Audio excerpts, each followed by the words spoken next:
Poor maintenance culture of public infrastructure is almost synonymous with the name of Nigeria as an entity. All over the country lies dilapidated government-owned infrastructures, most of whom have been abandoned for years. The preparation to reroute Abuja flights to Kaduna International Airport for reconstruction of the main runway for 6 weeks is said to be caused by poor maintenance of the runway. Different concerns and worries have been raised by stakeholders in the sector, aside those of air travelers, bordering on security, cost of transportation, infrastructure, capacity to handle local international flights by the Kaduna Airport. This is why the stakeholders gathered Thursday at Yaradua Center to deliberate on March 8, 2017 deadline for closure and alternative arrangement made by the federal government. Allaying the fears hitherto expressed by stakeholders, the Minister of State for Aviation said security arrangements and transportation to and from Abuja will be perfected before deadline and begged Nigerians to show understanding. Even if it is just once that you will be pushed to suffer this hardship of going to Kaduna and coming to Abuja, is sincerely regretted.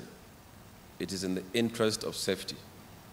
It is in the interest of ensuring that aviation has not become that weakest link by which havoc would be visited on innocent people.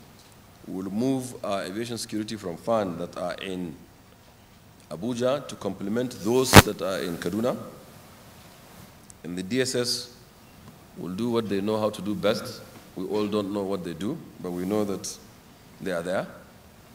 The civil defense, and then of course the Air Force personnel, to ensure that as the plane arrives, we are able to process the passengers and take them to these buses with escorts, military and police and civil defense, etc. will escort them to either the train station or Metropolitan Abuja.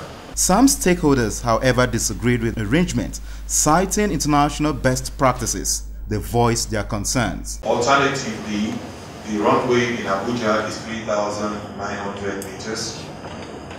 If you split the runway into two, you'll get roughly 2,000 meters. With 2,000 meters of runway, they can fix one side for 3 weeks or even for 4 weeks and come back to the other side. We believe that Kaduna might be an alternative for local operators, but definitely not for international airline operators. What arrangement are you making to assist the fuel marketers? Because without fuel, there's no how we can operate in Kaduna. Earlier, the British Embassy despaired as false media reports that it has perfected arrangements to withdraw its staff home until the rehabilitation is completed. We have no intention and never have had any intention of withdrawing our staff, of packing up and going home whilst the airport closes. So just to clear up any confusion on that matter, I've never suggested that's what will happen. It won't. We remain very keen to work with the Ministry and with all the ministers and agencies of the federal government of Nigeria to find a sensible alternative whilst the Abuja airport is closed. Meanwhile, the much coveted concession of the second terminal of the Nnamdi Azikiwe International Airport is in top gear. Fears are looming owing to government failure regarding promises made in the past and not fulfilled. The question on the lips of many is, what will be the fate of air passengers should the government fail to reopen the airport after 6 weeks? Gabriel Kuma, ITV News, Abuja.